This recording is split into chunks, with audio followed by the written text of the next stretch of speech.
She pulled forward when the gate opened and the light turned green. She held her passport out the window and handed it to the border agent. "Hi," she said with a wide smile. The U.S. agent smiled back at the pretty blonde girl and opened the passport. "Ukrainian?" he asked. "Yes, sir," Alina replied. He handed the passport back. "Please pull over to the building on the left and park. Wait in the car for an agent to come to your vehicle." She nodded, expecting this would happen at the U.S.-Canada border crossing since she was crossing in Canada on a foreign passport. She complied and waited. Soon an agent came out. She handed him her passport and he asked her to step out of her car and leave the keys on the roof. She complied. He escorted her inside. She stood at a counter while the agent looked at the computer screen. "What are you doing in Canada?" "I'm doing a research project at University of Victoria." "How long have you been there?" 3 years and 7 months. "Did you travel from Victoria today?" he asked, still staring at the computer so he could input her answers. "No. Yesterday I spent night in Vancouver having dinner with his colleague." "Where did you stay?" "West Vancouver Hilton." "And your colleague?" "He lives in North Vancouver. Alexander Rochefort."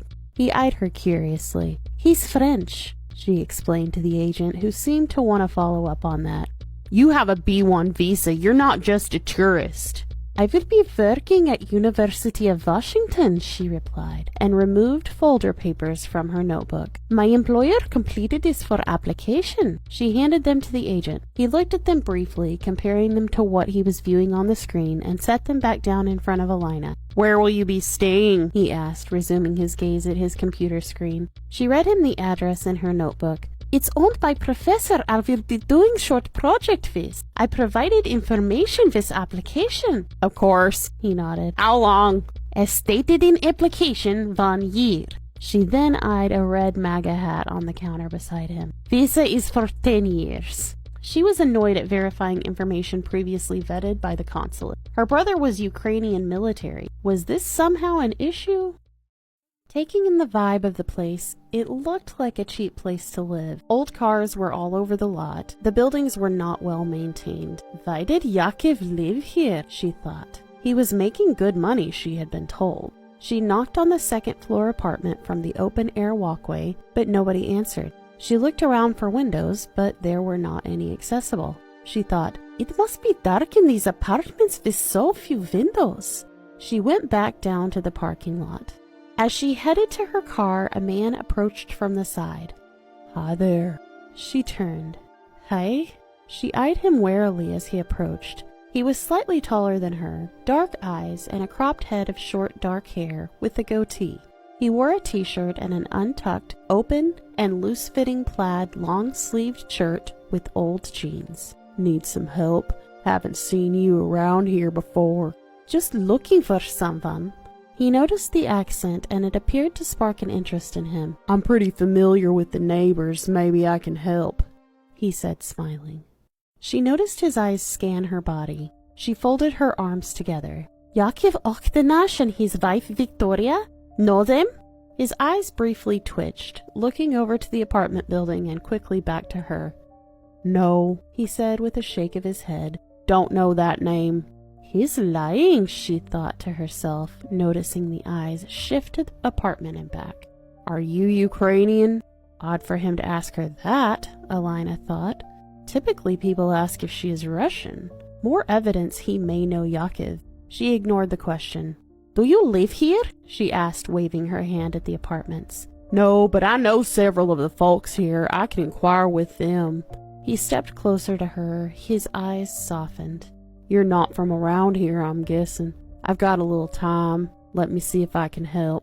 Alina was hesitant. He had the air of a salesman about him. This guy was a creep, a player.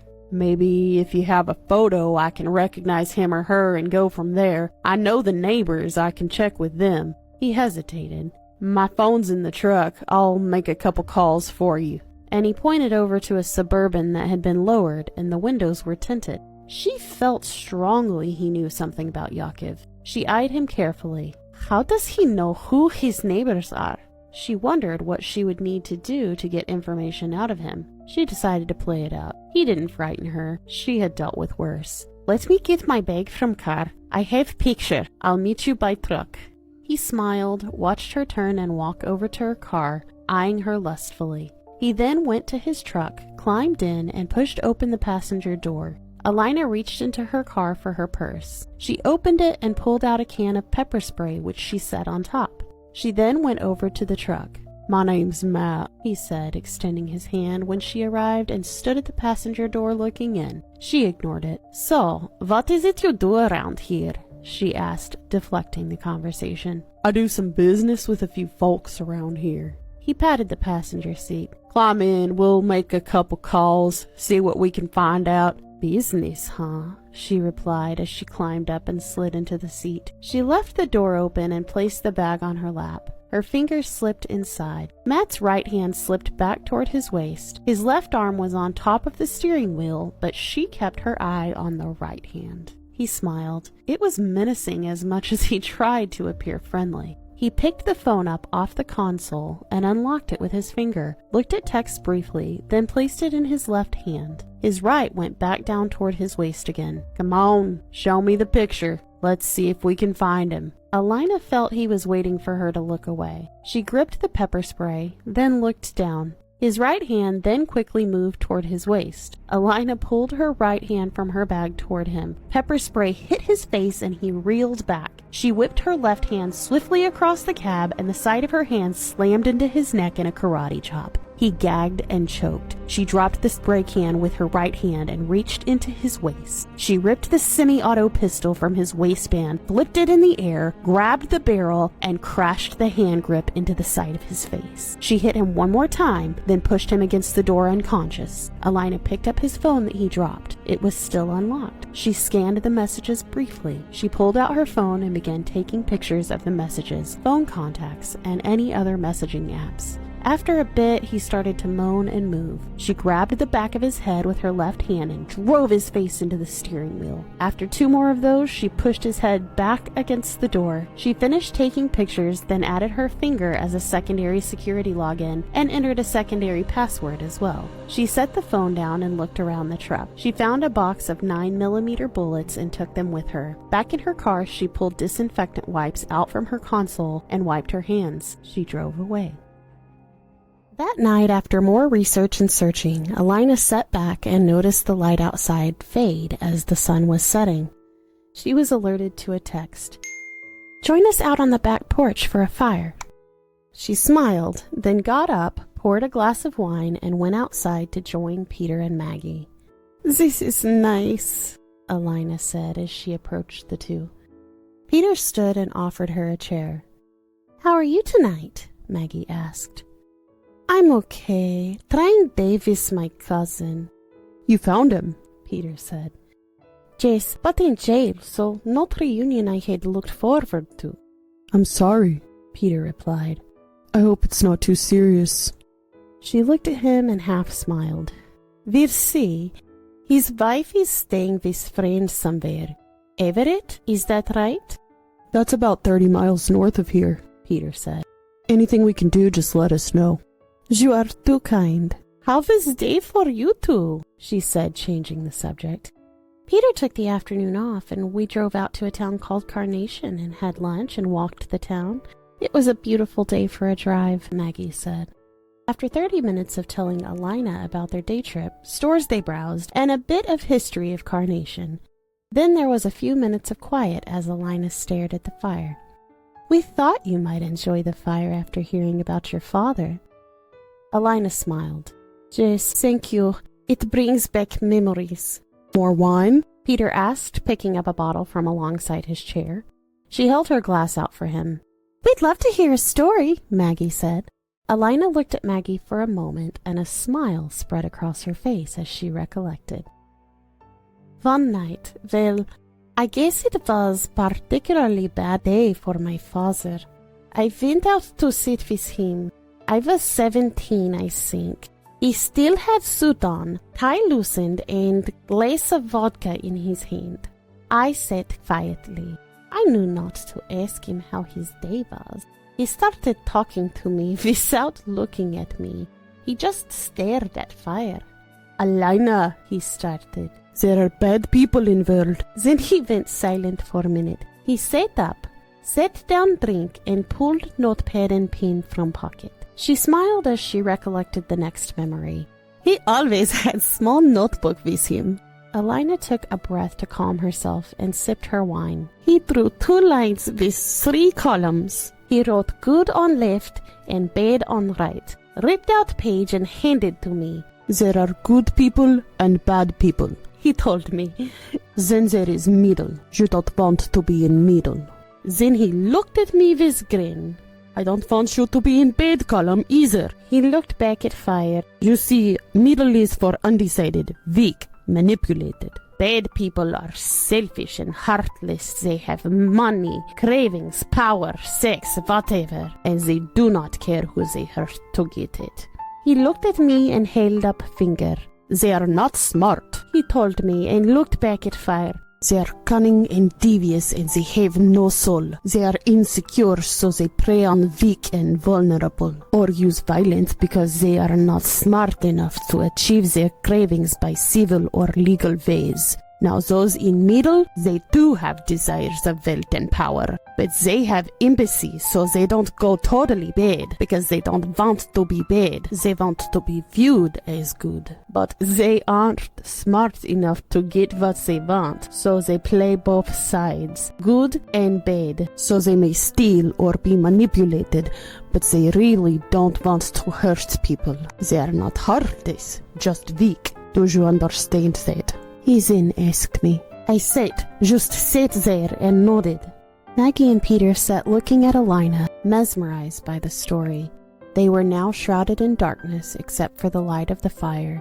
Alina continued recalling every detail while her eyes were fixated on the flames, as if in a trance, her face illuminated by the flickering flames.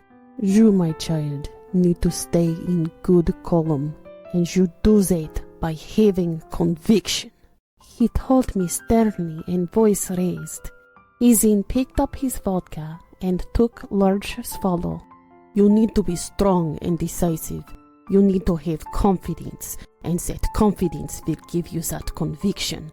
And you get that conviction by knowledge, and you get that knowledge through learning and studies and hard work." He then looked at me and his tone softened. "When you get there, you will be able to look at someone and know what column they are in."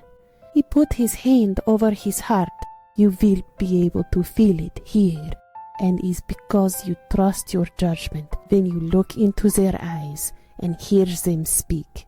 He then looked back at fire. "And if you surround yourself with good people, you will be successful." Then he picked up his drink and sat back in chair looking at fire. "People in middle just play games. You don't have time for that and don't need the bullshit." And then he went silent. Alina arranged to meet Brett at 1 after a late breakfast with Peter and Maggie on their back porch under partly sunny skies. She put on fitted gray sweats and an Adidas hoodie. She left her blonde hair loose. Then she headed out to check out the laser. Brett was in his driveway wiping down the laser again. He had pulled it out of his garage yesterday and hosed down the boat and all the gear. He had spread the sail out on the lawn for inspection. Then he cleaned it and repacked it in the bag. A white SUV pulled into his drive. A blonde-haired girl hopped out and headed toward him. "Brett?" she asked while she approached. "Yes." He held out his hand. "Brett Jorgensen." "Alina Kovalenko," she said with a bright smile and shook his hand. Brett was 6 foot and medium build. Athletic, she thought, by his broad shoulders. He pointed a finger at the pretty blonde with green eyes. "Eastern Europe." "Ukrainian." "Ah, I dated a Ukrainian girl for a while. Well, she was American-born. Her parents were Ukrainian." She nodded. "So that didn't work out?" "Long story there," Brett replied after a thoughtful pause. "I'm sorry," he said, raising a hand toward him. "None of my business." "It's all right," Brett replied. He pointed to his laser sailboat on the trailer. I haven't had it out since last year. Blew out a knee playing soccer, so I've been laid up. I'm sorry to hear that. Did you have surgery? He had brown hair and brown eyes. She found him attractive. He had a pleasant smile. She had a good sense about him. I did. It all went well, they told me. He then redirected the conversation back to the boat. Everything is here. The sail is only a couple of years old. He reached into the boat. I have this fancy inflatable left vest if you need one. Otherwise, do you have any questions? She walked around the boat feeling the polished green hull and inspecting the lines and equipment. It appeared to be well maintained. You keep it in good shape, she commented. I've never seen a green one before. They're always red or white. Yeah, just my thing, I guess. How long have you had it? Alina asked while looking over the boat. 2 years, but it's 7 years old now. I had just moved back to Seattle and had a larger boat before.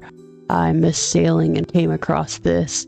I had never raced before, just cruised, but I really like racing. Yes, it's a thinking man's sport. That's why I love it. Where did you move from? D.C., Washington, D.C., the government. Yes, I know. We do learn of places like that in Ukraine. I'm sorry, I didn't mean to imply.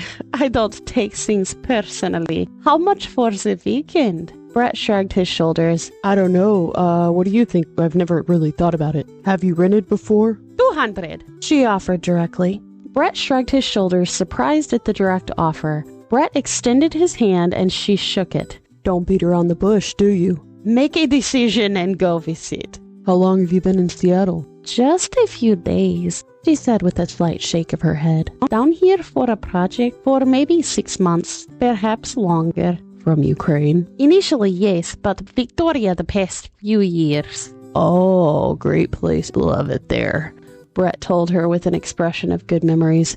You've never raced down at Shilsol then? Brett asked with a quick change of subject. She shook her head.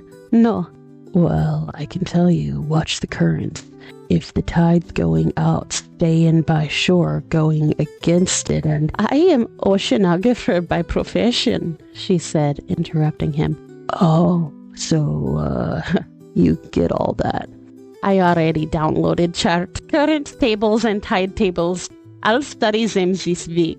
All right, well, sorry. You need to stop apologizing, Alina replied quickly. She pointed a finger at him. That's the first thing I'm going to teach you. Being your student wouldn't be a bad gig, Brett replied smartly. Alina stood up straight, folded her arms, and looked at him. She smiled and shook her head. You're quite character, Brett. I don't mind little sarcasm. She dropped her arms. Just don't push it. Okay, well, if you need any more useless advice, give me a call. She laughed. I do appreciate advice. She pointed at the trailer. What size hitch ball do I need? Oh, that would be 7/8. Okay, I have hitch, but not that size ball. I'll run out and get one. No, I have one for you. He turned and went into the garage. He came back out with the ball and wrench. They packed up the boat, hitched up the trailer while sharing small talk. She looked at him when they finished. Thank you again. I know this must seem kind of weird, renting boat to some stranger. Yeah, well, it's not worth that much, so... He shrugged his shoulders. Not much risk, and I'm a good reader of bad people. You're not one of those. I guess I'll take that as compliment, Alina replied with a smile, as long as I am not in middle either. Matt chuckled. Well, I could do better than that. Then he stopped. What middle? She smiled. Perhaps conversation for another time.